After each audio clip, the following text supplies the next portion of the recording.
Good evening. Hello. Welcome to another Classic Comics live stream. Tonight, I'm going to continue from last week. Last week, I talked a bit about some of the tentpole movies I was looking forward to or wasn't looking forward to in the coming year. And I will hold on. There we go. And I only got through about the first half of the year. It went on a little longer than I thought. So I'm going to go ahead and cover the second half of the year tonight. And depending on how much time I have, I'm going to talk a bit about that whole Wizards of the Coast open gaming license controversy and Velma, that whole mess. And if we have time, then maybe some super team family. But first of all, I want to thank folks for tuning in, those who watch during the stream and those who will tune in afterwards. Thank you for watching. Now, first, let's go ahead and look at some of the upcoming films for the coming. Now, the next one on the schedule is The Flash, and that's coming out in June or supposed to. And what can you say about this movie? This thing, how many times has this been delayed? I think this has been pushed back at least about a good 3 years or something. Because back when they were in the sort of build up to Justice League, they put out a slate of movies. And I believe that Justice League, what that came out 2017, right? And then Flash was going to come out, I think maybe like 2 years after that, like 2019, something like that. And of course, here we are in early 2023, and this thing still hasn't come out, and probably is still undergoing reshoots and undergoing changes. I mean, it's really, I don't even know. It started out originally, it was going to be an origin story, right? And sort of tell about Barry becoming the Flash. But then after Justice League came out and flopped, plans changed. And they talked about it being more of a Flashpoint kind of story that was going to maybe reboot things.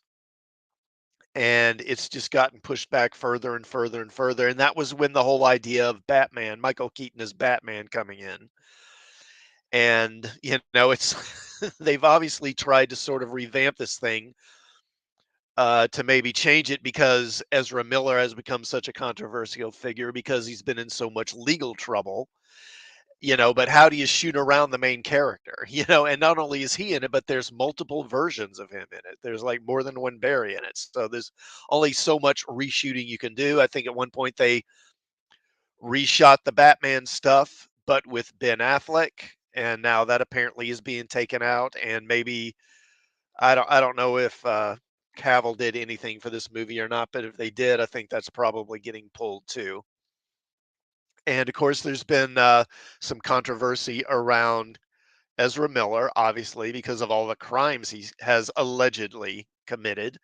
And apparently, he has been in court and I haven't read details, but apparently, he's not getting any jail time. He's going to basically get a slap on the wrist and walk away from it. And Warner Brothers has put out, or there have been rumors to the that speak to them keeping Ezra Miller on after this whole DCU reboot takes place. I find this very hard to believe. I mean, Ezra Miller, why would you keep him around? I suspect that what this is that, they don't want this movie to be basically a flop before it even gets released. So I think they're putting out the idea that he will continue in this role and that this series he's doing is going to continue in order to help get people in the door, because they figure if this thing is basically a non-starter, it's not going to go anywhere, then why bother going to see it? So they're doing this and putting that out there to hopefully kind of help with the box office. But when this thing comes out and most likely fails at the box office, I imagine you'll find out not too long after that Ezra Miller will not be coming back as the Flash. And I guess we'll move on from that. I think the less said about that is the better. So the next movie coming out on the schedule, sort of tentpole movie on June 23rd is Elemental. And I've got the trailer for that. Let me bring that up here. This is a Pixar movie. Don't really know much about it. Um, I've lost interest in Pixar. Really, I think the last Pixar movie think I went to the theater and saw was probably it might have been, I guess it was probably Incredibles 2. And they've clearly kind of gone down the, for lack of a better term, the woke road. And I just don't have much interest in that. Now, according to IMDb, it describes this as basically, I think it's a city where obviously it's based around the four sort of mystical elements, earth, air, fire, and water. And they live in this city that's filled by beings who are sort of embodiments of these elements. And they all live side by side or whatever, and there's a couple of main characters. There's a female character who's fire, and then there's a male character who's water. I'm guessing it's going to be some kind of star-crossed romance type of thing, opposites attract. Yeah, see, there they are. I really have no interest in it. And like I say, I'll probably be giving it a pass. So the next film is going to be what? Okay. Oh boy, this is a big one. So let me bring that up. So the next one is Indiana Jones and the Dial of Destiny. Yeah, I do have that trailer, so let me bring that up. And that's coming out, what? That's supposed to come out June 30th. And here, of course, we saw this teaser trailer that came out a while back. Um, and I don't know, it's not too promising to me. Of course, we start out with this kind of chase scene. Then we see older Indy, and of course, Harrison Ford is like pushing 80 now. And we see him lecturing, and then we see shots that take place back in the 40s. Now, of course, it's not clear if this is a flashback or if there's time travel. Of course, there have been rumors that there's going to be time travel in this, and that Indy and this other character played by Phoebe Waller-Bridge are going to go back in time. They meet the younger Indy, and then the younger Indy sacrifices himself. And of course, when he dies, that causes older Indy to be erased from history. And then Phoebe Waller-Bridge's character basically takes his place in history and becomes Indy. And the trailer doesn't disprove or prove it for certain. It clearly proves that there are portions of the story that take place back in the 30s with a younger Indy, because we do see Harrison Ford as younger Indy in here at one point.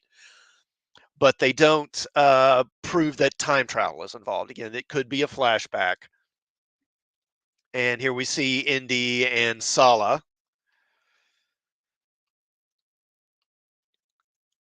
And again, so we see stuff back, and then here's what appears to be Indy and someone on a train, and there's younger Indy, Indiana Jones, and they certainly did a good job on the CGI of making him look younger.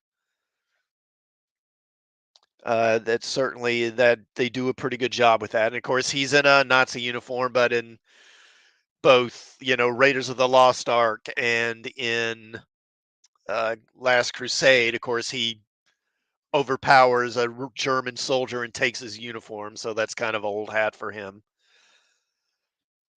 And I guess that's supposed to be the Dial of Destiny, I guess.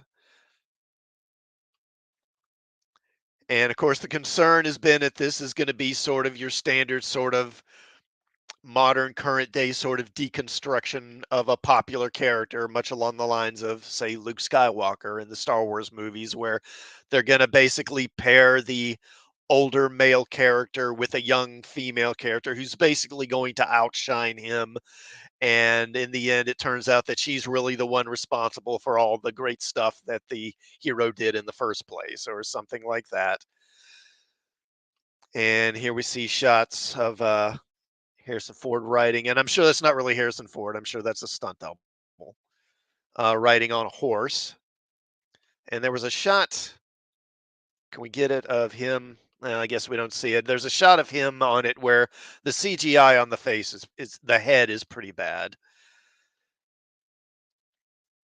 And here we see more Germans. And again, this is from on the top of that train. There's Phoebe Waller-Bridge's character, and Phoebe Waller-Bridge is just apparently a character that Lucasfilm was just hell bent on stuffing down our throats. Of course, they had her in, or not physically, but she did one of the droids in. Oh, hello, Derpy. How are you? Thanks for stopping by. And DJ Ronnie G. Thank you guys for both stopping by to listen. And of course, this is Phoebe Waller-Bridge. She did the voice of that annoying droid in Solo, and they've brought her back for this. And apparently, she's also done some writing. Supposedly, she was brought in to punch up the screenplay. And again, we see scenes of this train back in the 30s. And let's see. Here's Indy riding down a subway tunnel. And of course, then we get this scene at the end here. Indy's in this whole room full of people, and then he whips out the sword or the whip, and then they all just open fire on him, even though he ducks down, and they clearly just keep shooting at the window, even though he's like 4 feet over, or just a couple of feet below. Yeah, I don't have much hope for this one. I think this thing is probably going to be bad.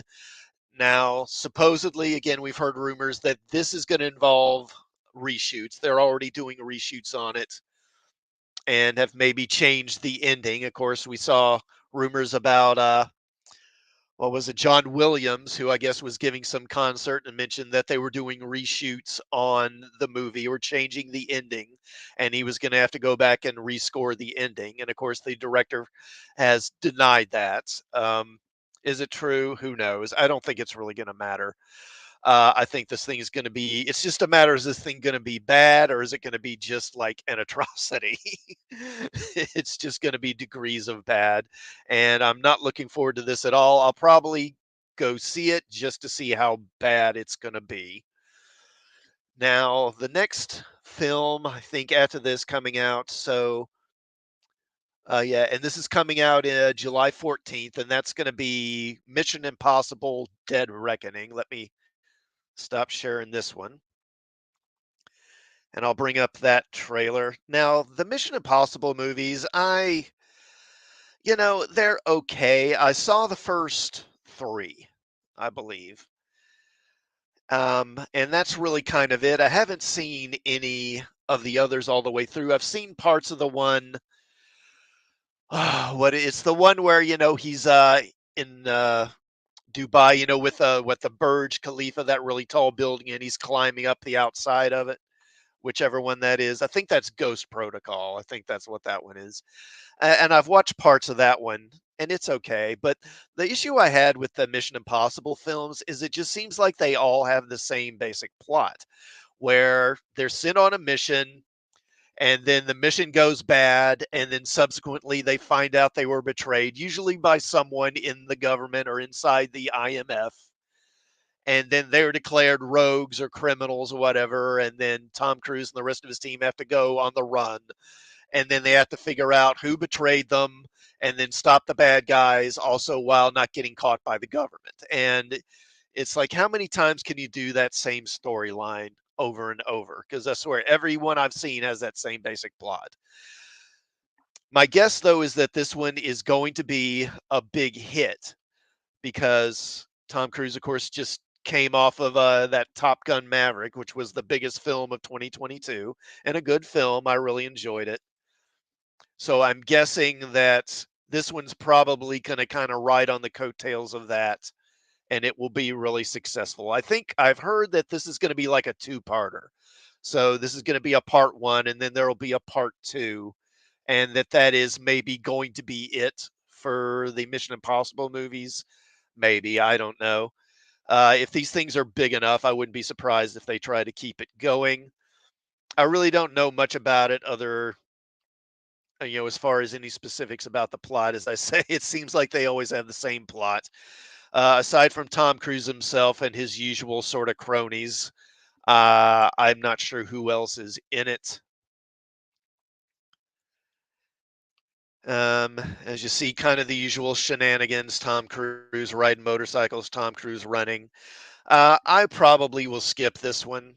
Like I say, I haven't seen any of the others, and I'm not really that excited about it. It may be good, it probably will be fine, but it's not something I'm really that interested in seeing. Now, the next one, oh, okay. So the next one here, and this is one uh, I'm really not caring to see, and that is Barbie. This Barbie movie, which comes out July 21st. And let me share that one. I've got the trailer for that one queued up here.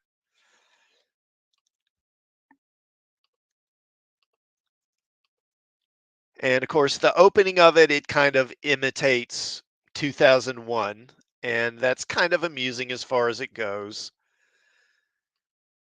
But I'm going to guess that this is going to be, another sort of intersectional film where they mock men, basically. It makes the men seem stupid, and the women are all strong, independent women. Although I noticed that they have to imitate a film. They have to imitate Kubrick, who's a male director. Greta Gerwig, whoever that is. And you see it's sort of done as Barbie, sort of like the monolith in the beginning of 2001. And then this girl throws the little doll up in the air, and it's sort of like the bone in the beginning of 2001. Yeah, I have no interest in seeing this thing. Um, I'm guessing this thing will be painful. Margot Robbie, I just don't know. Is Margot Robbie really that big of a box office draw? Because, I mean, she's been in a lot of stuff, and it doesn't seem like that much of it's really been that successful. Um, we just recently had this Babylon movie, and that flopped big time. And to be fair, she wasn't the only one in it. Brad Pitt was in that too. And I don't know if that was her. I think maybe that was just because it's another movie where it's basically Hollywood. It's a Hollywood movie about Hollywood. And I don't know about anyone else, but that's pretty much the last thing I want to frickin' see. I pretty much hate these Hollywood people now. And the last thing I want to see is them sort of patting themselves on the back and sort of mythologizing themselves. Who else? So that's what's his name? The guy that played Shang-Chi, I forget his name. Simu Liu, I think that's it. And what's his face? I forget that guy's name, but he's in it. He plays Ken, I believe. Um, I'm sure this will be a big hit with wine moms, and maybe with young girls too, but I will be skipping this one. I have no interest in seeing this crap at all. So after that one, okay, so Oppenheimer is the next one that comes out July 21st. Let me bring that one up. And this is one I'm interested in seeing. This is, of course, Nolan's next film, Christopher Nolan's film. And, of course, this is about the creation of the atomic bomb. Now, of course, the story has been told before. I know back in, I believe it was in the early 90s, late 80s or early 90s, HBO did a film on HBO called, I believe it was Fat Man and Little Boy, which had Dwight Schultz from the A Team and from Star Trek playing Oppenheimer. And I remember watching part of that. I didn't watch the whole thing. And, I'm not clear at this point how much it's going to be about the building of the bomb. I mean, that's what the trailer certainly implies. And I'm guessing it's going to sort of be about Oppenheimer agreeing to do this and maybe having misgivings, and eventually by the end he wishes he'd never created it. That sort of thing. Which nothing wrong with that. Again, it's just that's kind of what the first, that HBO movie was about. So it's not like this is anything new. It's not, it's not like a movie about the atomic power being like a sort of Pandora's box that we've opened, that's uh, too dangerous for us to be able to use responsibly. That's hardly a new idea, but it is Christopher Nolan. He's a great filmmaker, and you could maybe assume that he's going to maybe bring some new twist to this. And I'm sure the movie will be worth seeing. I will go check this out. I'm just not sure what the angle is going to be. That's like I say, the whole atomic bombs are bad. Okay, that seems to be what it's probably going to be. And like I say, nothing wrong with that, but it's just kind of been done. Now, after this one, I think the rest of the movies that are on the schedule, they don't really have any trailers available yet. So I thought I'd just talk about them a little bit. So after this, what the next one we got July 28th is The Marvels. Um, wow. Okay. So, which is going to star Brie Larson and I don't know their names, but the girl that played Miss Marvel on that streaming show, and then the one that played Monica Rambeau in what is it in WandaVision. Um, I will probably wind up seeing that just to review it for the channel, but I'm just going to see it to see how bad it's going to be. Just how bad of a train wreck this thing is going to be, because I don't expect it to be good at all. It's a testament to Disney's marketing that they were able to. Yeah, I am Vishnu, Destroyer of Worlds, right? DJ Ronnie G. Of course, that from the was it the how do you say it? The Bhagavad Gita or whatever, but it's a Hindu religious text, and Oppenheimer supposedly quoted it, referring to himself in that way. And but as far as the Marvels go, that first Captain Marvel made 1 billion, and it's still incredible to think that a movie starring Brie Larson actually made $1 billion. But there you go. It came at just the right time in this sort of space where it was the movie right before, oh no, it came right between Avengers Endgame and, no, between Infinity War and Endgame, where Endgame made 1 billion, or no, it was actually Black Panther. So Black Panther was right before uh, Infinity War, and that made 1 billion. Then Infinity War made 1 billion, and then Ms. Marvel came out between them, made 1 billion, and then of course Endgame made 1 billion. And I don't, like I say, they did just a real good job of marketing it and putting it out at just the right time. It's hard to believe this movie's going to do anything like that. I'm not under any illusion that the Marvels is going to actually flop. I think Disney as a brand or Marvel as a brand is just too popular for that. But I think, like Black Panther, it's probably going to disappoint a bit. It's not going to make the kind of money the first one made, certainly. And I don't know, depending on how bad it is, it might actually wind up being a disappointment. But I don't think it's going to be a flop in any way.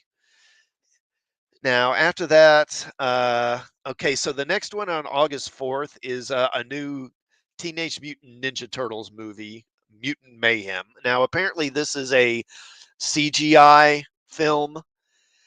It's there's no trailer available for it, and I don't really know anything about the plot. I looked on IMDb and really couldn't find much about it. Let me bring that up. Other than Seth Rogen is involved with it.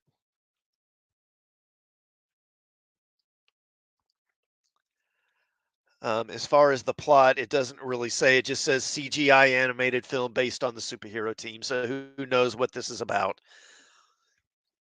With Seth Rogen involved, my hopes aren't very high.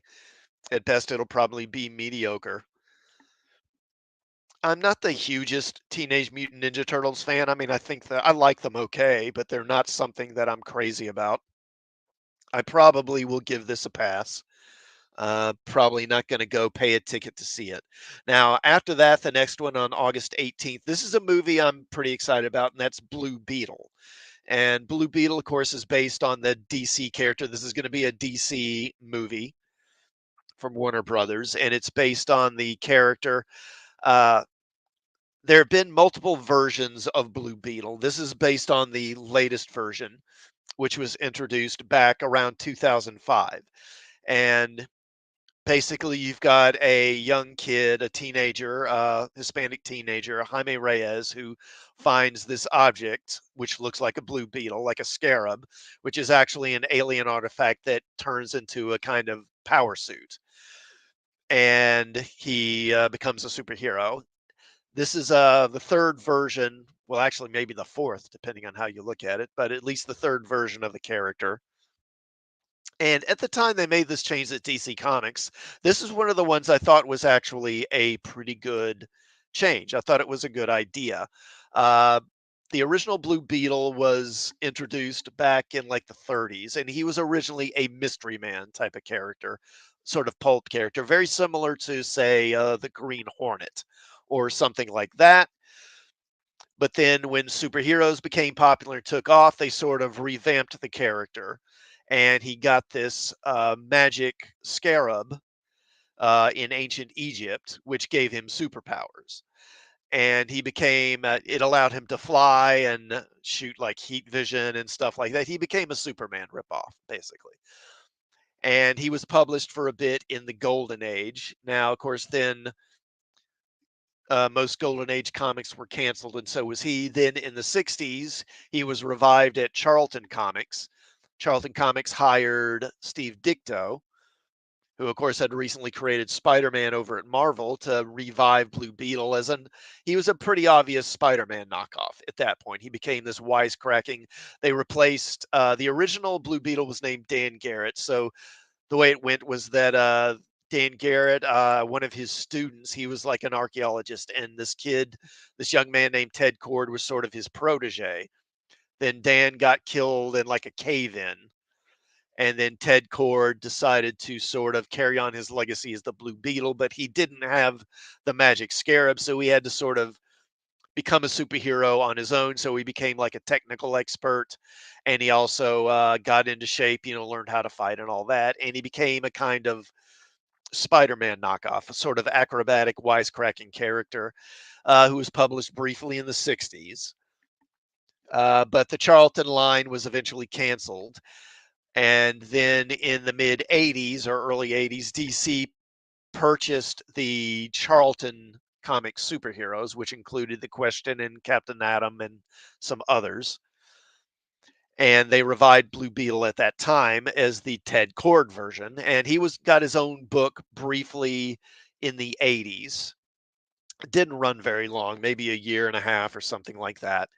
And then and they also put him in the Justice League, and that's where he had the most success. He actually was in the Justice League for from the mid 80s, around 86 or so, up into the early 90s, like 91, 92, something like that. And that's what most people, I think, who like Blue Beetle, that's what they think of him from, from his days in the Justice League rather than him as a solo character. But after he left the Justice League, they really didn't do much with him. He would pop up in crossover events or something, and that was about it. And then they killed the Ted Cord version off in sort of the build up to a big crossover event back in 2005 called Infinite Crisis. And he was killed by another character named Max Lord. And then during Infinite Crisis, Jaime Reyes came across the original Scarab that Dan Garrett had. But now they sort of revamped the thing. So instead of being magic, it was now a sort of alien artifact. It was basically the old sort of any sufficiently advanced technology is indistinguishable from magic kind of trope, that it was actually advanced technology. not magic, and it created this power suit for him. Kind of reminiscent of the Guyver, if you're familiar with that character. And I thought that was actually a good idea and a good way to revamp the character. And DC has tried repeatedly to sort of get this character up off the ground. He's had, I think, something like in roughly a decade or 12 years or something, he had something like 4 different books, which is probably kind of a record. And the character, I think he has a certain following, but it's never been enough to support a book. This is actually a movie I'm kind of really looking forward to. Although I do think there's some open question whether they may not delay this thing, because obviously, if it comes out now, it's basically going to be part of the whole DCEU, and that is, of course, going away after 2023. And I've heard some suggestions that they may wind up postponing this thing and pushing it back. I don't know. We'll see. But I definitely am going to be checking out Blue Beetle, and I am looking forward to that. Now, after that one, the next one coming out October 6th is Craven the Hunter. And of course, this is like the latest attempt by Sony to try and take one of Spider Man's villains and turn him into a franchise, sort of independent of Spider Man. They did it with Venom, and it has worked so far. They tried it with Morbius, and that failed. And honestly, if it didn't work with Morbius, I don't see how it's going to work with Craven. I think Morbius is a pretty good character and could actually work as a franchise. I don't really see how Craven can. And it doesn't help that, again, I don't know how much of it is true, but rumors have it basically being this kind of woke version of the character. He's going to be a vegetarian because the whole thing of Craven the Hunter, he's like the world's greatest game hunter, and he eventually gets he's so good at like hunting and killing animals, he gets bored with it and decides to go hunt down and kill Spider-Man because that's the only thing that can really provide him with a challenge. Well, apparently in this remake, he's apparently going to be maybe a vegetarian, I guess.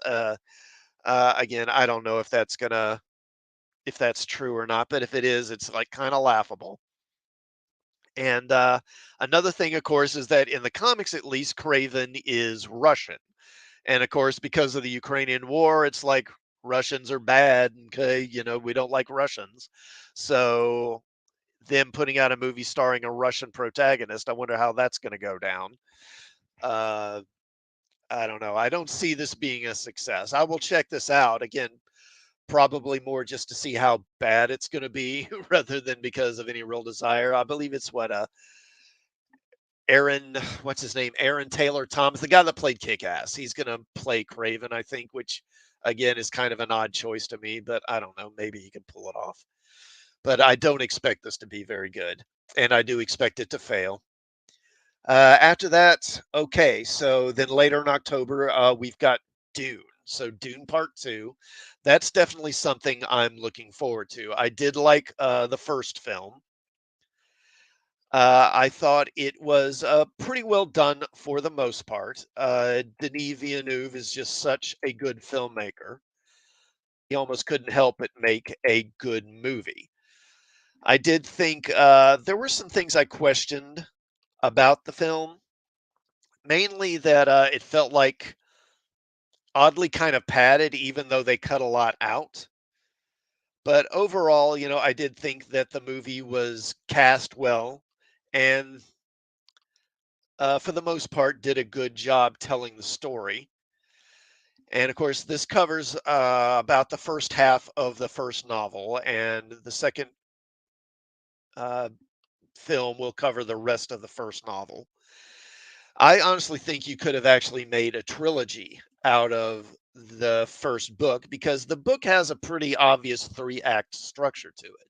You could have done the first film is basically kind of what they did here, which is from the beginning up to the downfall of House Atreides, which is what they did, and then do a middle film which sort of starts with Paul joining the Fremen tribes, sort of being introduced to their culture, and sort of ending with him drinking the water of life and sort of embracing and accepting his role as the Kwisatz Haderach, and then a third film which is basically about the rebellion against the Harkonnens.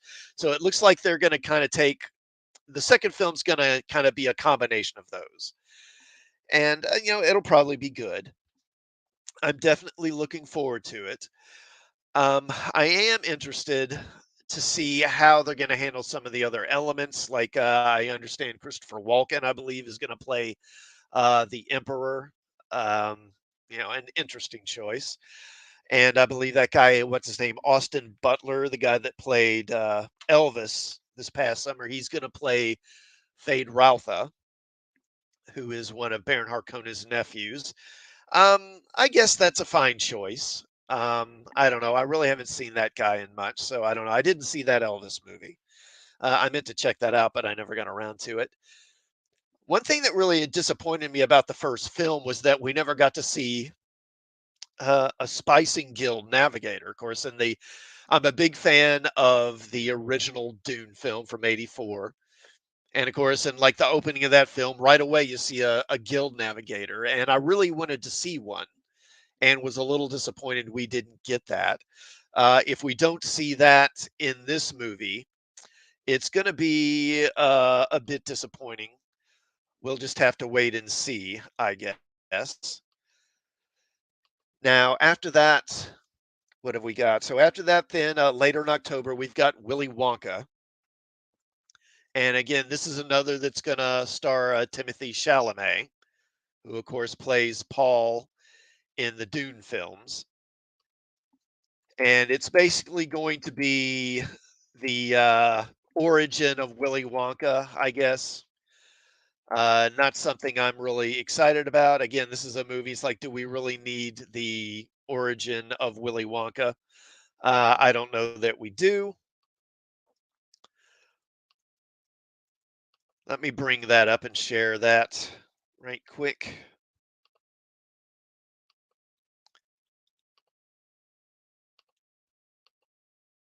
Okay. And it's going to be sort of about him meeting the Oompa Loompas or something like that.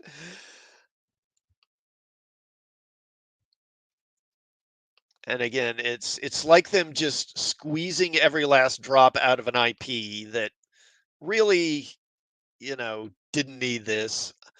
How many people even really wanted a Willy Wonka origin? I don't know. This trailer doesn't show much. It just kind of shows a few brief.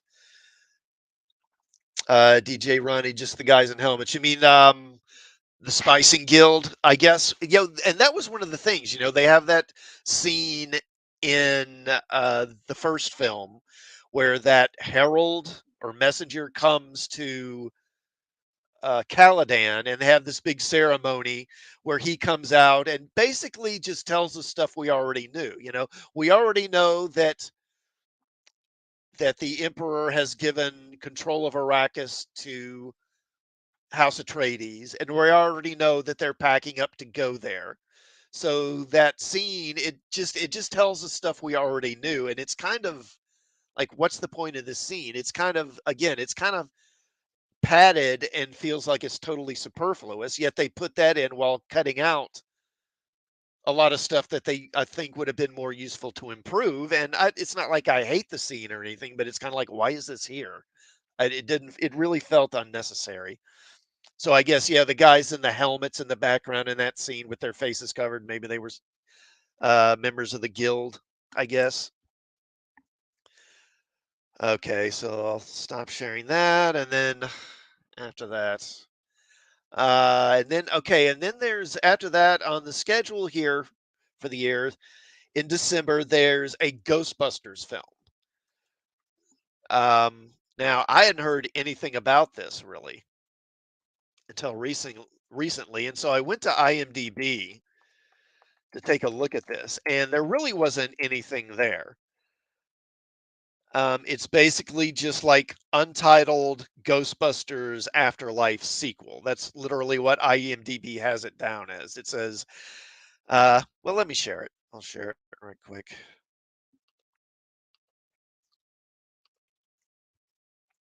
Yeah, I'm not even sure. I don't think this thing is actually going to make it to theaters. I'm guessing this is going to get pushed back, but it says, yeah, untitled Ghostbusters sequel. So After the events in Oklahoma, the Ghostbusters team returns to where it all started, New York City. The Spengler family story continues with a new group of Ghostbusters led by Winston Zedmore, Ernie Hudson, and Ray Stantz. And I'm guessing, and it says, well, it's got Paul Rudd and Carrie Coon and McKenna Grace, who were all in the last one. So I don't know. I'm guessing that this is going to be, like I say, a new team of Ghostbusters and what's his face? Winston is going to be kind of bankrolling them because in the last movie we saw that he's rich now. So I'm guessing he's going to bankroll a new Ghostbusters team. But again, it's like there's no title, and beyond just a few names, there's no cast. Most of the cast isn't even named yet. So I don't see how this is actually going to make it out this year. This will most likely get pushed back maybe to the following year. It, so let me stop with that one. And then after that one, we've got Aquaman. And this is kind of the last one. And again, there's no trailer for that. But Aquaman, of course, is going to be Aquaman the Lost Kingdom. And this is going to be the last gasp of the Snyderverse or the DCEU or whatever you want to call it. After this, they're going to start rebooting and going with this new version that James Gunn is working on. Although we don't know how soon that's going to start. Supposedly, James Gunn's going to announce a slate of projects for this here soon. He had said I'd heard back when he first made the announcement of the reboot that there was going to be announcements this month in January. We'll see how that goes. Um, Now, I for one, as I've said before, I love Aquaman. He's like one of my favorite comic book characters, and I enjoyed the first one. I'm not going to pretend it's like some brilliant movie, but I think it's a fun, entertaining film, and it's honestly a lot better than I thought an Aquaman movie would ever be. Part of the problem was that they kind of stuffed too much into one movie. I really felt like, as much as I love Black Manta, he didn't need to be in that movie. They could have saved him for the sequel, but I understand why they put him in because at the time they didn't know if they were going to get a sequel, so they just put him in there anyway, which I understand. I'm not clear on what the sequel is going to be about. The first movie obviously set up kind of a rematch between Aquaman and Black Manta, which it should have. That's what the movie should be about. I have heard that this one is pushing an environmental angle pretty heavily, and that was kind of at Jason Momoa's urging. I do think he has kind of spoken out about conservation in the ocean and that sort of thing. And I know a lot of people are saying this thing is going to be woke because of that. Maybe it will. It wouldn't surprise me. But I will say I'm not opposed to characters speaking out about certain things or tackling certain subjects if it's fitting for the character. And I think it's totally appropriate for a character like Aquaman to address like pollution in the oceans. I do think that would be perfectly fitting for his character. If it's a character like Captain America, arguing or addressing gay marriage, that makes no sense to me. I mean, Captain America, when would Steve Rogers have been born? Like in, before World War One. He would have been born like around 1912 or something. And yet here he is in the modern day and he's like totally okay with like gay marriage and with transgenderism and stuff like that. That just it doesn't I don't buy that. But Aquaman being upset about pollution in the oceans, I think that makes sense. And I'm not opposed to an Aquaman movie addressing that. Now, obviously, that can get heavy handed. And if they get too preachy and heavy handed, and that's Hollywood's modus operandi these days, then that can be a problem. But just because it's going to address pollution or uh, abuse of the oceans, that in of itself is not something I have a problem with. And then, of course, there's the whole issue of Amber Heard being in this. Of course, she's been a controversial figure. And supposedly, like with The Flash, there have been extensive reshoots of this thing, supposedly to kind of minimize her role in it. And of course, we've also heard that Ben Affleck, I think, and Henry Cavill both filmed guest appearances for this movie, which have now been pulled out because, again, they don't see any point in putting them in if the DCEU Snyderverse is not going to go forward. I hope this will be successful, but again, it doesn't really matter, does it? Because this is the end of the Snyderverse, and then they'll start over. I just hope it will be good. All right, now having got all that out of the way, what is next? Let's talk about Velma for a minute. Of course, that's sort of the hot button item of the moment. Velma has upset a lot of folks because it's this sort of real trash remake of Scooby Doo. Let me bring up Rotten Tomatoes here, and then I'll share that. Because apparently, even the critics hate this thing. Even critics don't like it very much, which is a pretty unusual in itself. Let's bring this up here. Okay, here it is. Velma. Let me share.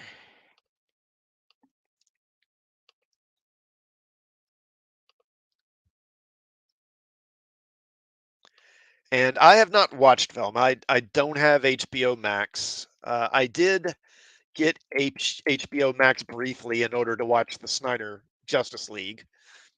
I basically had it for like a month or 2 months, and then I canceled it. So I haven't seen Velma, and I don't plan on. But it seems to be another example of let's take old IP and then give it a sort of woke intersectional remake for as the critical drinker would say, for modern audiences. And this thing's headed up by Mindy Kaling, and Velma is sort of reimagined as being of basically of like Indian descent, kind of like Mindy Kaling is. It's pretty obvious she's a self-insert for Mindy Kaling, and I believe Shaggy has been reimagined as a black guy. He's named Norbert. Why that is, I don't know. Velma is Asian. The only one who's still white is Freddy, and apparently Freddy is portrayed as an idiot. Big surprise. It's kind of the standard thing. The males are all idiots, and Velma is like the only intelligent one, and who's really the one who solves the mysteries. Uh, and like I say, I haven't seen this thing, but I thought we'd look at some of the audience scores. I'm not even going to bother with the critics. I mean, who cares what they think? And again, so the audience rating combined is 7%. That's pretty bad. And even the critics were like 53%. That's pretty bad for critics, particularly with something that's obviously pandering to the sort of woke crowd the way this is. Um, and already we see several like half star scores. Let me get rid of that. So another reason for letting my HBO subscription lapse. This is awful, not in keeping with the original show at all. The show is dog crap. I'd rather beat my beat my meat to minions than this. Okay, Weeb P posts a 5-star review. I actually like it. The characters' personalities seem off, but I'm wondering where they are going. Also, I am shipping Velma and Daphne, but I'm wondering how that will turn out. Okay, whatever.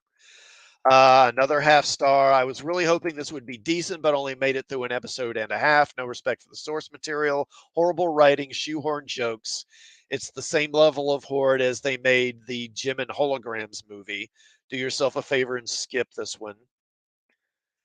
What else have we got? Sloppy, lazy, cringe, awful. Blows my mind how bad this is and how someone can even make something like this. Complete failure. A lot of half-star reviews. I mean, a lot of these are half-star. Uh, that one's in Spanish. Been watching Scooby-Doo since I was 3 or 4. They ruined it for me in about 5 minutes. The show is a disgrace, just another way to destroy some of fans' past by telling us we're all stupid. Mindy Kaling has not been relevant in a long time. Why does she continue to be able to get work? That's a good idea. Mindy Kaling, I gotta say, I just don't get it with her. I think she started out on The Office, right? And she acted, but she was also a writer.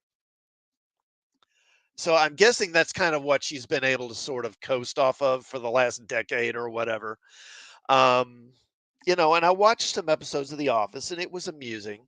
I didn't think she herself was particularly amusing, but she did write several episodes, I think. And I guess that she got a reputation as being a good comedic writer. I don't know, because I'm guessing she probably was part of a group of writers rather than writing episodes herself. I don't know, but that's what I would suspect. And because she's supposed to be a comedian, I guess, or a comedic writer, I've never found her to be funny.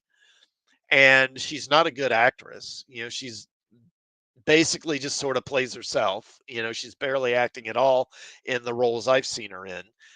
And she's not, of course, she's not particularly attractive. So it's like, how does she keep getting hired? How does she keep getting work? I don't get it. Um, anyway, let's continue with these. To be honest, I've never left a review before on any show, but this was so bad I had to. The jokes are so cringe and so far from funny. The characters, now they are portrayed, make no sense. It's painful to watch. I tried to give it a chance, but I couldn't. Horrible show. Couldn't get through one episode before I had to turn it off. Eddie G says, I tried. Lord, I tried. I could only work. It could only work as ironic parody of what the creators were trying to do. Besides that, it's unwatchable. Memo to Hollywood: you don't have to greenlight every Kaling project. Yeah, no kidding. Has P says gives it 1 star. Whoever thought to make this should kill themselves. Set Indian people back 100 years. Wow. I don't like the show because it ruined the characters we all know and love, and this takes place before they went together. The problem I have is their skin tone and the weird thing that Velma does. I don't know what that means. The show is boring to sexual and disgrace to original Scooby Doo. They ruin about everything about the Scooby Doo series. I don't understand. Okay, so here's a 4 star review. I don't understand all the hate on the show. Where did all these Scooby Doo purists come from? It's a fun show that breaks the mold of so many stereotypical shows. Some people are so easily triggered. I wish I could rate this lower. So bland and unfunny. Nothing like the original characters the show is supposed to be a spinoff of. Dreadful, absolutely dreadful. The characters aren't themselves in the show. So I think every review, I think there's been one 5 star and one 4 star. And every review other than that has been like a one or one and a half. See, so Seth B gives it a 5 star. Great cast and writing. So far, each episode is guaranteed a handful of laugh out loud moments. Ignore all the dishonest reviews and give it a shot. Oof, terrible. Why did they watch the show before? Did they watch the show before it was released? I can't believe this travesty was given a green light. How did this even make it to the public? It's ridiculously stupid, gross, and craps on the much loved Scooby Doo franchise. All the voice actors and actresses should be ashamed of themselves for being so desperate as to accept a role such as any of these characters. How low can you sink? Apparently, here, I think this is the seedy bottom of entertainment.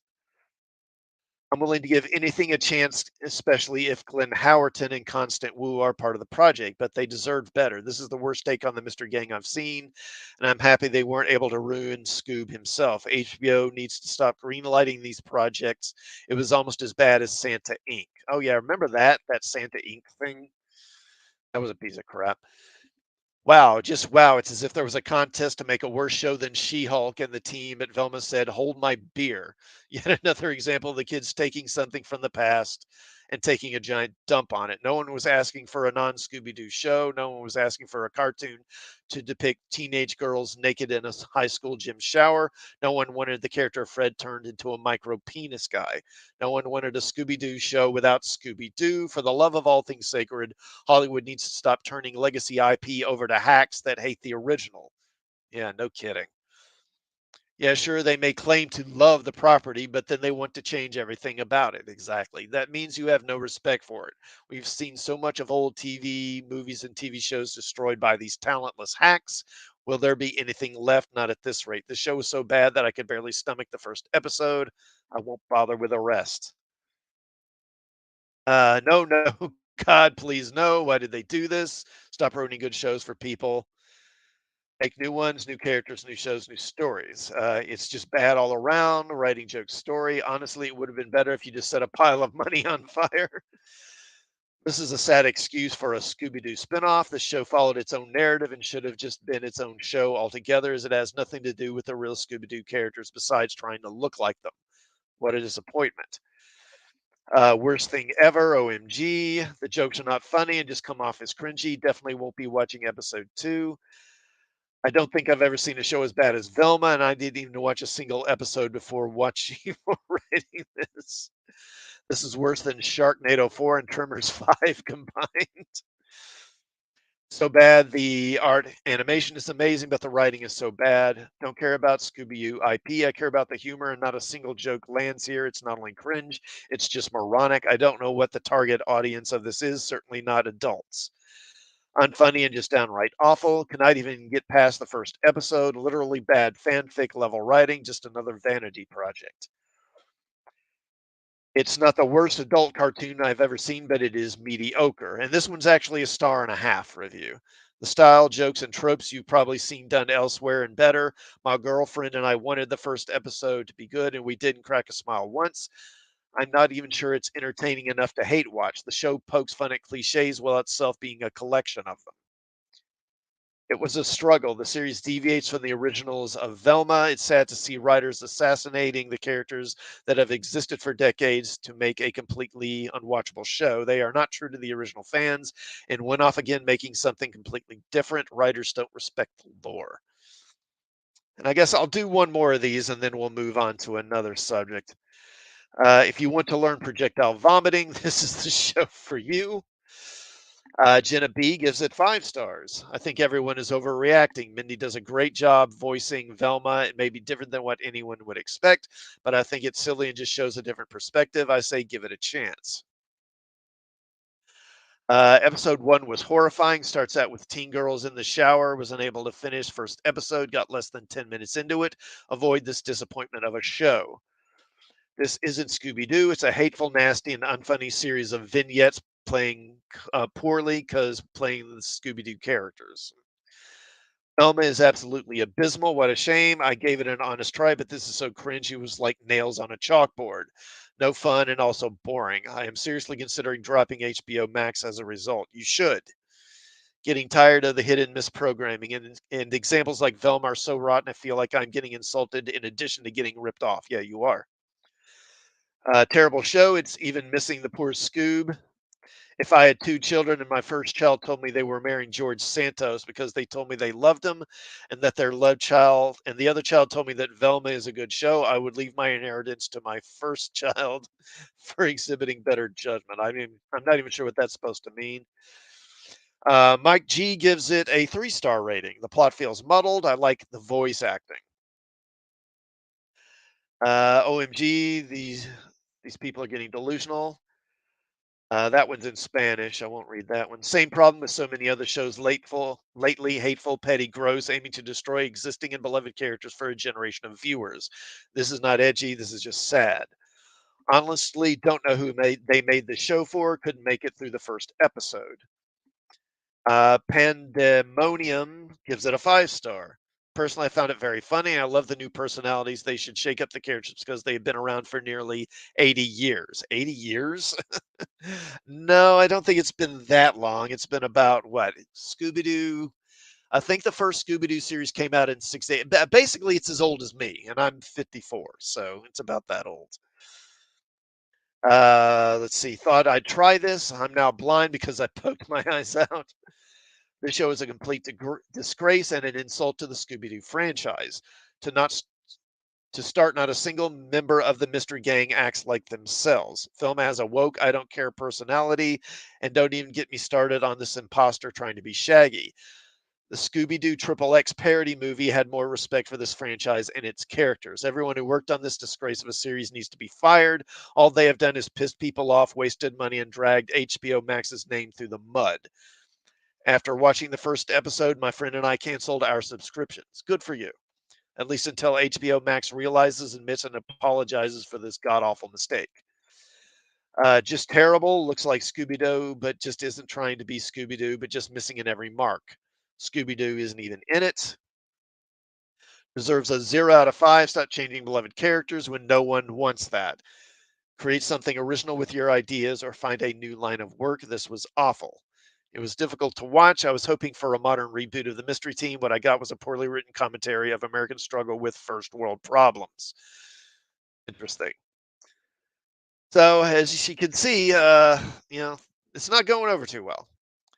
And, you know, I'm sure that when they put this out there, they probably knew there was going to be backlash. And I don't know why doesn't why don't the people who run Hollywood realize that this sort of trying to market your film or TV series through fan outrage is not a sustainable model for success, because eventually people are going to get fed up to the point that they're just going to walk away, and they just seem to think that won't happen. And I think this is an example. I don't know how many people are canceling their HBO subscriptions. I hope it's a lot, but that's really the only way that you're going to get through to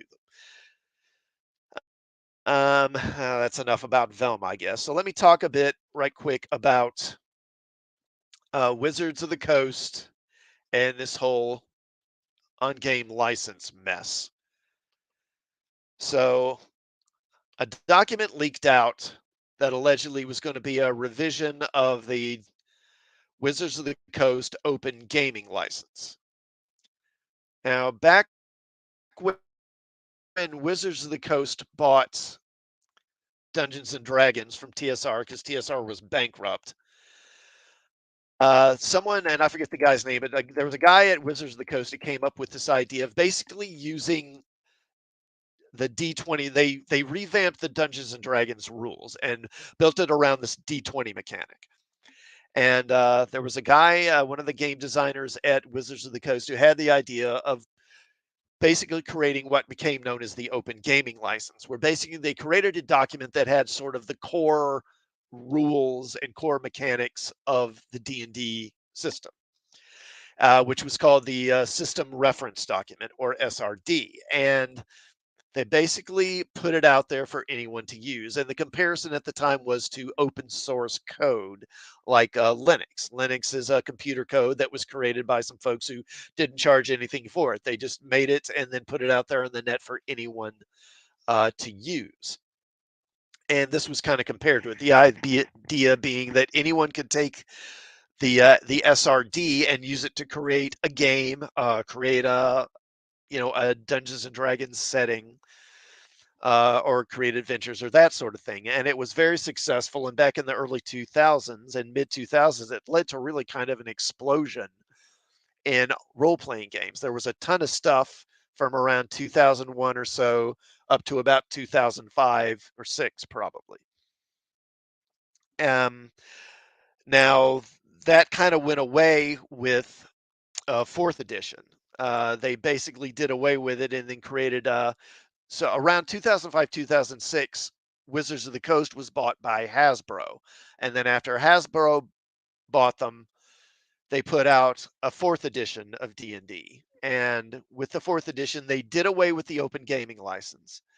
And they also sort of changed the rules of the game. And basically, they made it into more of a kind of combat game. The focus was more on the fighting, and they created this fighting system, combat system, that also involved miniatures. Now, miniatures, of course, had been a part of the hobby pretty much from the beginning, because role-playing games sort of grew out of wargaming. But they were always a sort of optional thing. You didn't have to use figures. You could use just like checker pieces if you wanted or something. But in this fourth edition, they basically created a combat system that kind of required you to use figures. And not only that, it required you to use their figures. And on top of that, there was like this system of tokens, I think, that you could use with the figures. I don't know. But the long story short is they basically just made this fighting system that required you to buy a lot of crap that you hadn't ever needed to buy before. And it was an obvious sort of dig in your wallet. And it pissed a lot of people off, including me. And it didn't go over well. And so after a couple of years, they announced, okay, look, we understand you didn't like what we did, so we're going to spend a few years doing research and kind of come up with a new system, which at the time they were calling D&D Next or D&D Beyond or something like that. I think it was D&D Next. And this would have been around, I think, 2009. And of course, it eventually came out around, I think, 2011, 2012, something like that, which became fifth edition. And fifth edition, and whether this was coincidence or uh, just luck, I don't know, but it came out right around the time that Game of Thrones was really taking off, and also around the time the Hobbit films were coming out. And I know the Hobbit films aren't regarded as well as, say, the Peter Jackson's original trilogy was, but the fact of the matter is, a lot of people saw those movies. So I'm sure that sort of helped uh, bring the show back to popularity when you had all this fantasy content out. And it also, I think, was aided by a lot of it was just popping up a lot in pop culture during like the 2010s. And like they would reference it in Big Bang Theory a lot. I think there's Rick and Morty has made references to it. The big one though was probably Stranger Things. You know, it was showed in the particularly I think in the first season of Stranger Things, and that really helped I think catapult it to popularity. And that kind of surprised me because I remember back when fourth edition came out and it failed. I kind of thought that maybe that was kind of the beginning of the end of D&D, really, at least as a really successful brand, because in the wake, people were so disappointed with fourth edition Dungeons and Dragons that a lot of people migrated to this other game called Pathfinder, which was a sort of basically a kind of D&D knockoff that was created under the open gaming license back in the early 2000s and had become pretty popular. And they stuck more closer to the D&D 3.0 version.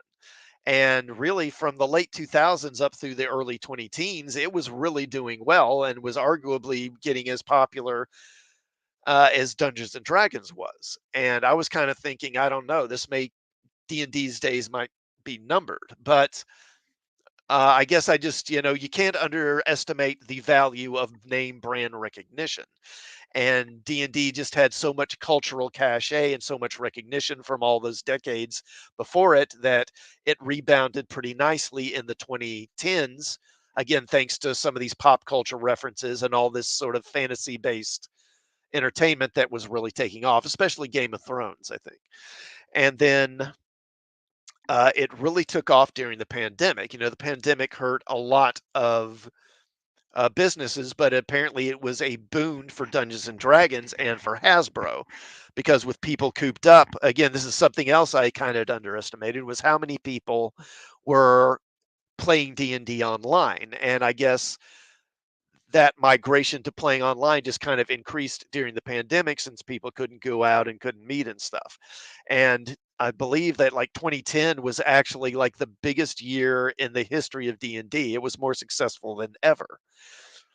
And I think that to a degree carried over to 2021. But with the pandemic sort of winding down and things opening up, people were able to sort of start going out and going to the movies again or going to concerts and that sort of thing. And so they started drifting away. And I actually did a live stream back in November about how 2022 has been a pretty rough year financially for Hasbro because because of all this product they were selling and all the success they were having during the pandemic, they really started rushing a lot of product out in order to capitalize on it. But then with the pandemic lockdowns ending and things opening up, sales dropped. And so it wound up they basically overproduced a lot of content that wasn't getting sold, and it was really hurting them financially. And that was reflected in their stock, which I talked about in that previous live stream. Their stock has really taken a beating over the last year. And so with them losing money, it wasn't surprising at all to me a couple of weeks back when this document leaked out about changes they were going to make to the open gaming license.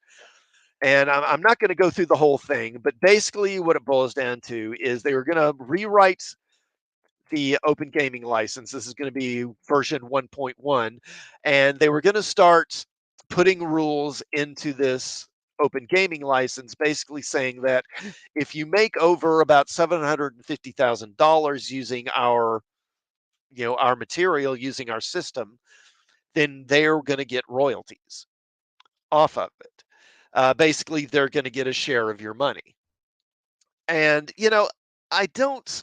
I don't like this, but I'm like, okay, I can understand them looking at, say, Critical Role or some other company that's making a lot of money off of this and saying, you know what, they're using our material, or we should really be getting a piece of this. I'm not, totally opposed to them getting a share. But what was really outrageous was that they were trying to make this retroactive, where it would not only apply going forward, but it would apply to anything in the past as well. So if you made some adventure game based off of the open gaming license like 8 years ago, when of course none of this was valid, then they're still going to garnish and get royalties from that, even though you made it years ago under the old license. And that just seemed ridiculous to me. But anyway, when this thing leaked out, now it got out prematurely, I believe, and there was and, and this obviously didn't go over well with fans. And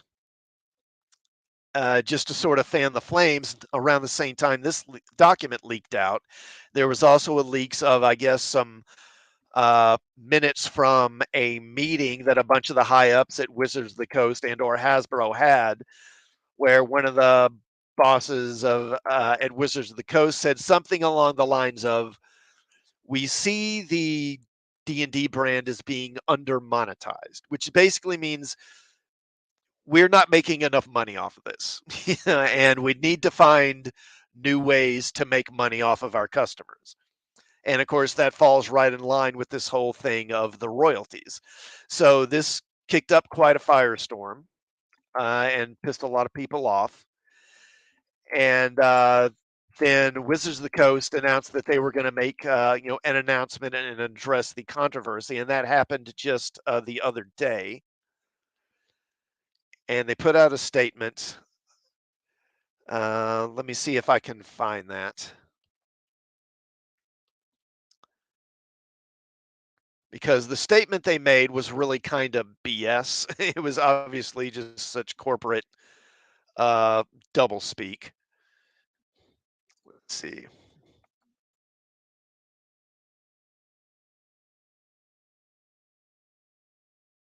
Me just a second here.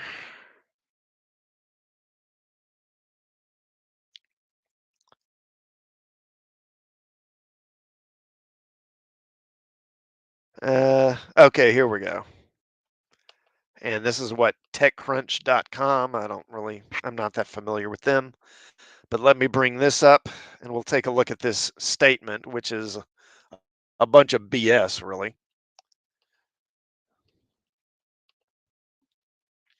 Okay, yeah. So we rolled a one. D&D publisher addresses backlash over controversial license.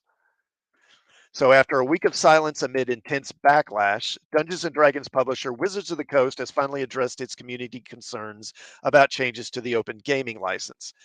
The OGL has existed since 2000 and has made it possible for a diverse ecosystem of third-party creators to publish virtual tabletop software, expansion books, and more. Many of these creators can make a living thanks to the OGL. But over the last week, a new version of the OGL leaked after Wizards of the Coast sent it to some top creators. More than 66,000 D&D fans signed an open letter under the name #OpenDND ahead of an expected announcement, and waves of users deleted their subscriptions to D&D Beyond, Wizards of the Coast's online platform. Now, Wizards of the Coast admitted that, quote, "It's clear from the reaction that we rolled a one," or in non-D&D speak, they screwed up. We wanted to ensure that the OGL is for the content creator, the home brewer, the aspiring designer, our players, and the community, not major corporations to use for their own commercial and promotional purpose, the company wrote in a statement. But fans have critiqued this language since Wizards of the Coast, a subsidiary of Hasbro, is a major corporation in itself. Yeah, no kidding. Hasbro earned 1.68 billion in revenue during the third quarter of 2022.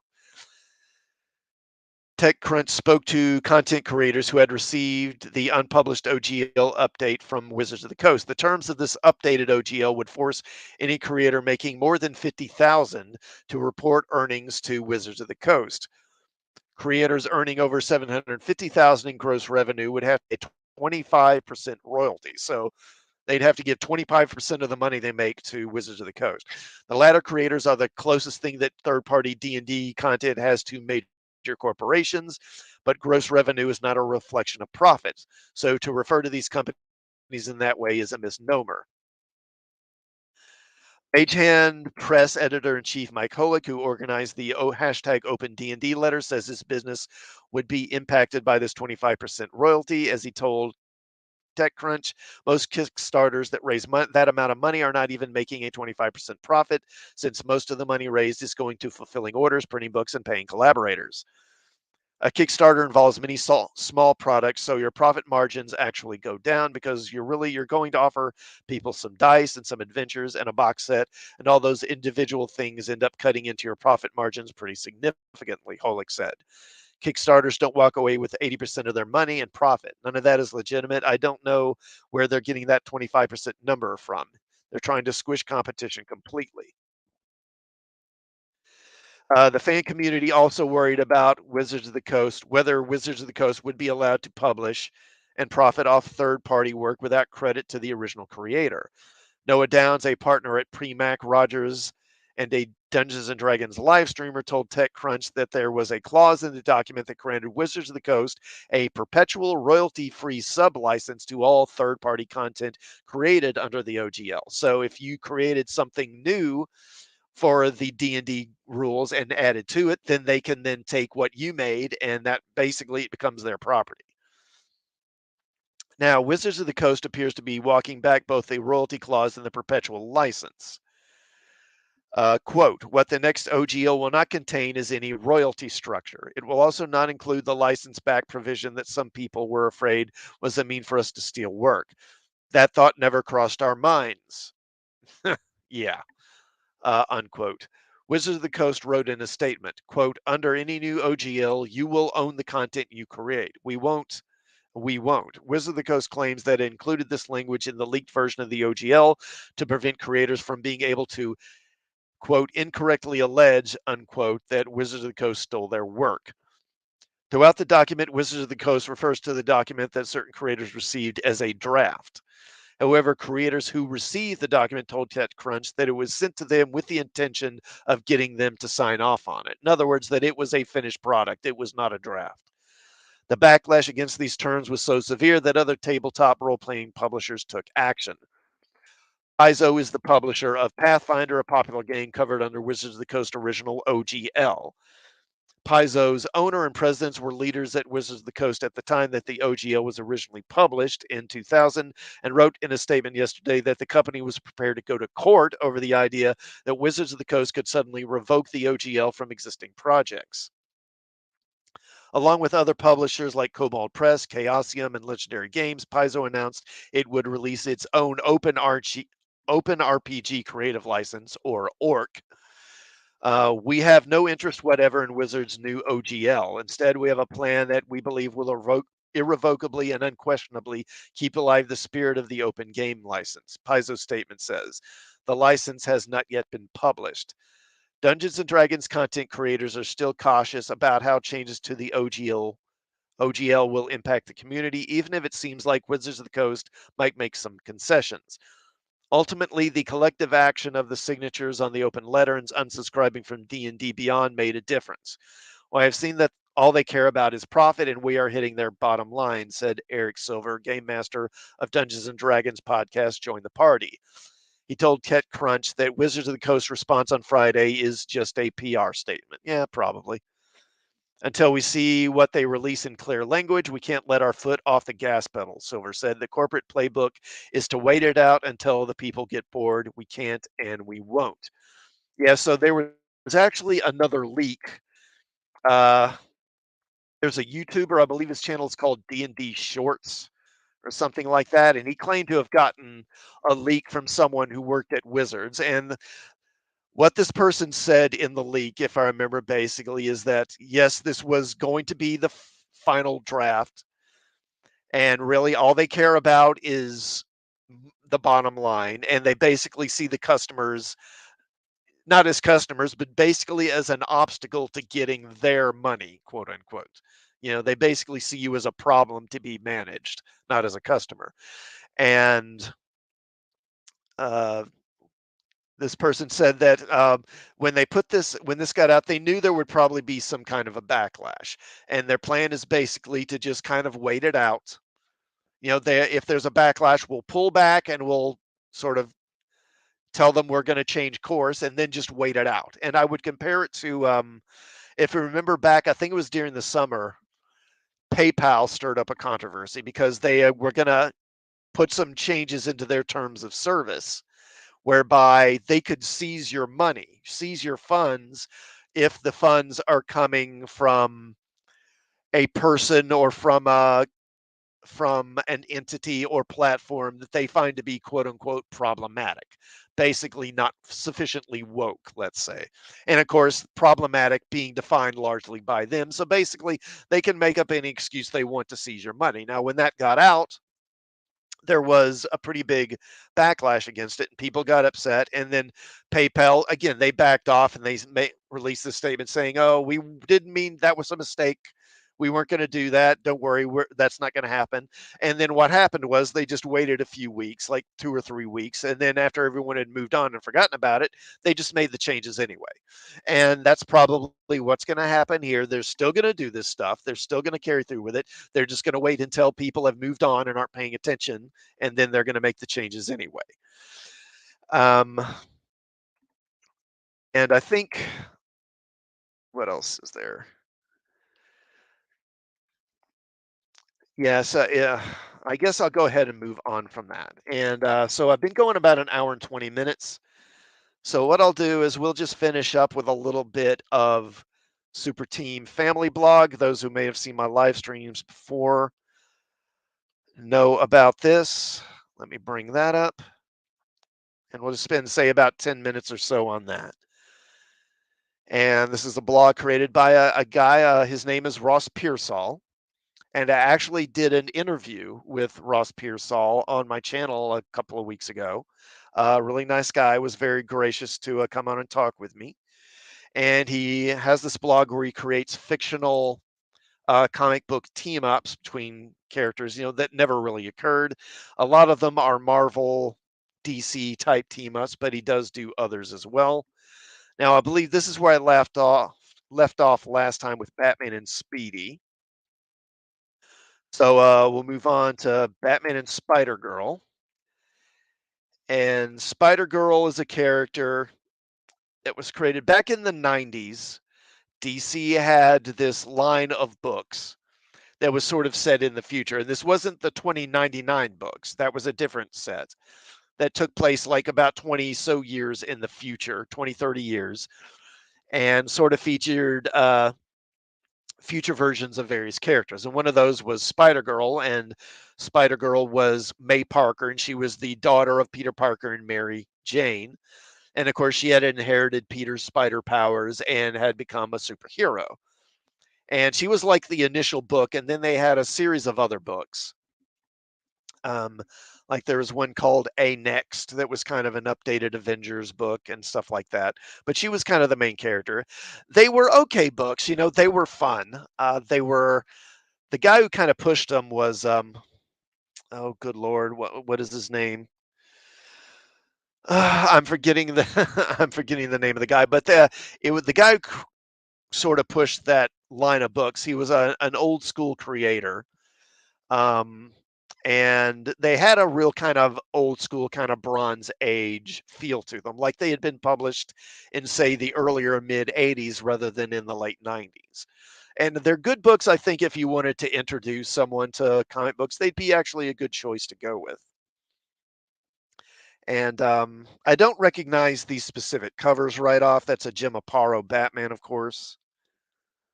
I'm not sure what cover that the Spider Girl is from. So what do we got next? Then Batman and Spider-Man. And obviously, there have actually been some Batman Spider-Man team ups. There were, I think, at least a couple of them back in the 90s. And they make for a good pairing, I think. That's a Jim Aparo Batman again. Again, I'm not sure where the Spider-Man comes from. Okay, so let me bring that back up here. Hold on.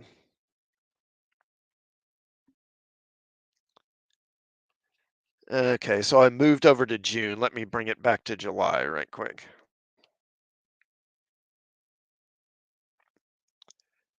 Sometimes when I click on the cover, it'll take me to another page, and then when I try to go back, it shifts to another page. It's kind of annoying.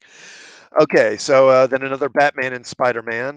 This Batman teaming up with the black suited Spider-Man. Dark Knight over Manhattan. Then Batman and Spider-Woman. And this is an actual cover of Brave and the Bold. I forget which issue this is and who was originally here. But again, that's largely Jim Aparo art there. Batman, okay, Batman and Stan Lee. And I've seen this cover before, and I forget, but and the original thing, it's not Batman. It's not Stan Lee. It's originally supposed to be one of Batman's creators here. I think it was the writer for Brave and the Bold, whose name I forget. Robert Kanigher, maybe? I don't remember. But it's supposed to be him here, and this guy is forcing him to write a story where Batman dies. Kind of funny. Batman and Starfire. And Starfire here, this is definitely a George Perez image. I forget which cover of Teen Titans this is from.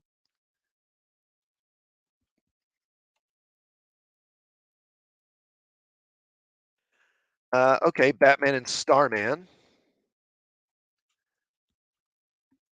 And I forget, of course, this is the sort of Bronze Age version of Starman.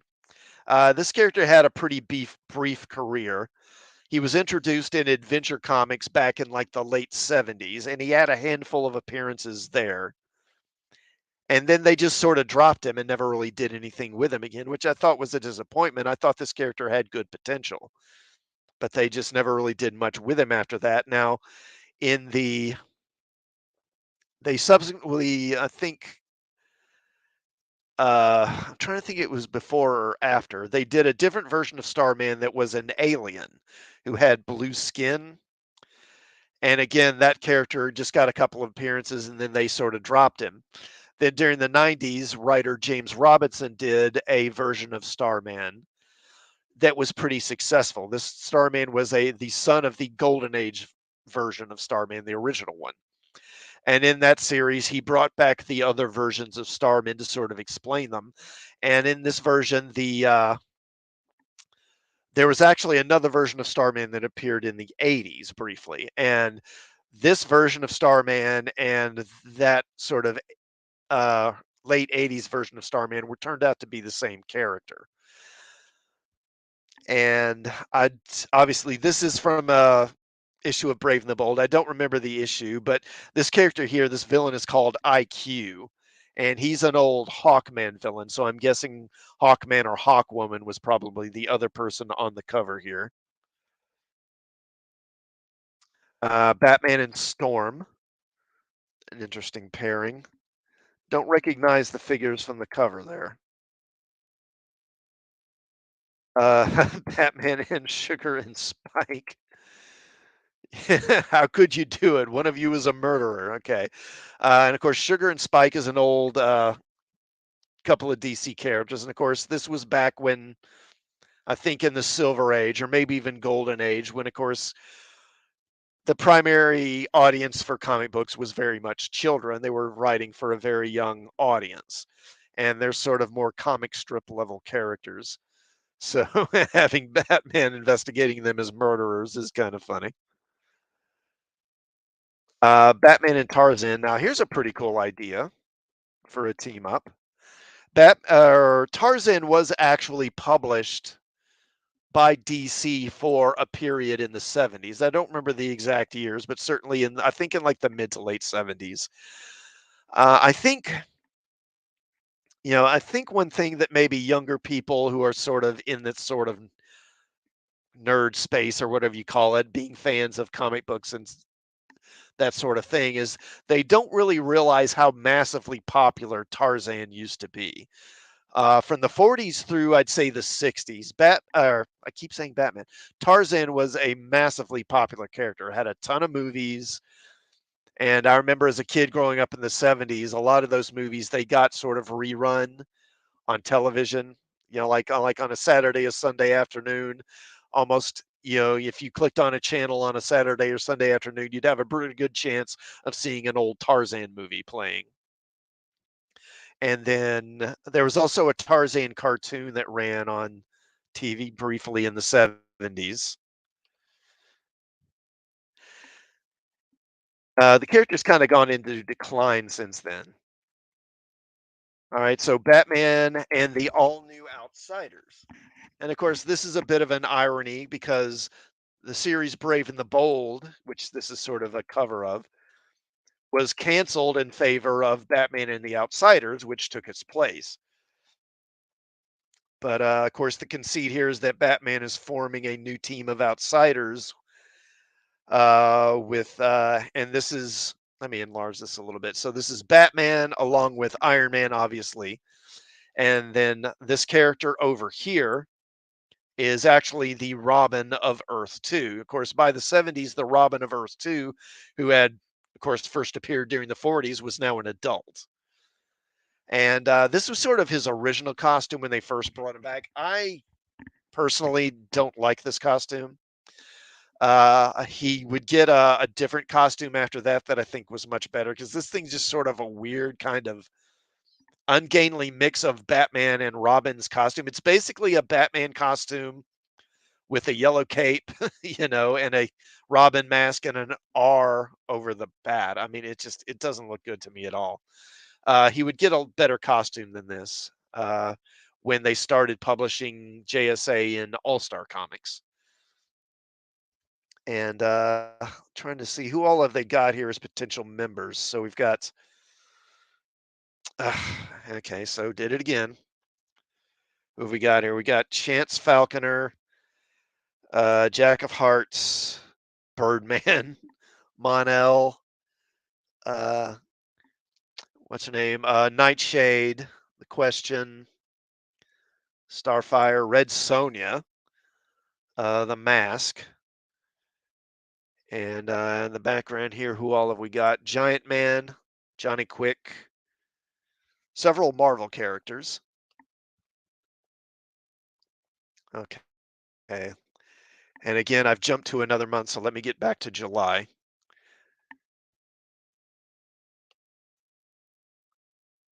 Here we go. Okay, and I think there's just a couple of more here. So Batman and the all-new X-Men.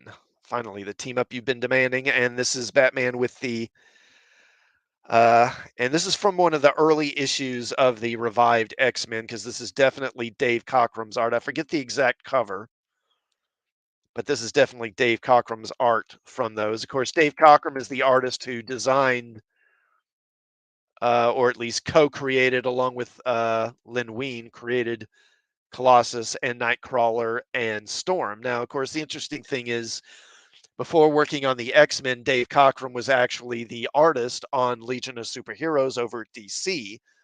And while he was over there, he had been working on creating characters to be members of the Legion. But then they sort of dropped him. He left DC and went over to Marvel, and they wanted to create this new team of mutants, of X-Men. And so he wound up taking some of the designs he had created for Legionnaire characters that he had never used and sort of revamped them and made them into Storm and Nightcrawler and Colossus. And also, I don't know if Thunderbird was one of them too. He might have been. Okay, then Batman and the Avengers. And this, of course, combines a couple of classic covers here. So most of the cover is taken from Avengers. Is it 180, 181? The cover is by George Perez. And it's an issue from, again, the very late 70s, right around like 1979, 1980, where the government basically cracked down on the Avengers because, of course, the Avengers had all these agreements with the government to access government computers and databases. And being an Avenger gives you access to various government facilities and all. But over the years, they had this period where the membership, the ranks had really swelled. They had all these people who had come in, and this was coming right on the heels of what is known as the Korvac saga, which brought in a lot of characters. So they had like a couple of probably a couple of dozen people sort of hanging around as members of the team. The Guardians of the Galaxy, the original ones were there. You can kind of say like, there's Yondu right there, and what's his name, Martin X, and there's Charlie 27 up there. And then they also had several other characters who had been past members of the Avengers who had come back and were hanging around. And so the government sort of cracked down on them and said, you've got to pare your membership down to 6 members. And that's it, because we can't have all these people running around. They aren't all vetted. We don't have clearances, security clearances for all of them and all that.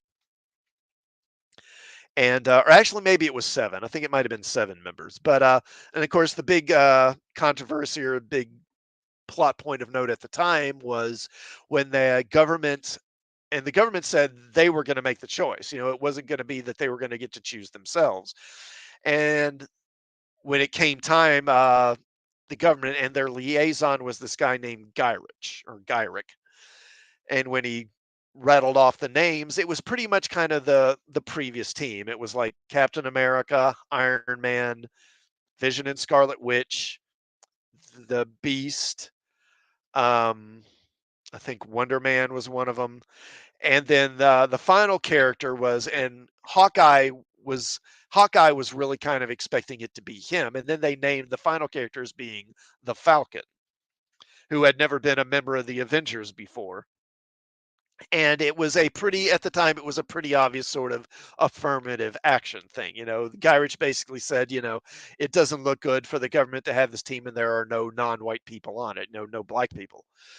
And Hawkeye got, bent out of shape about it at the time.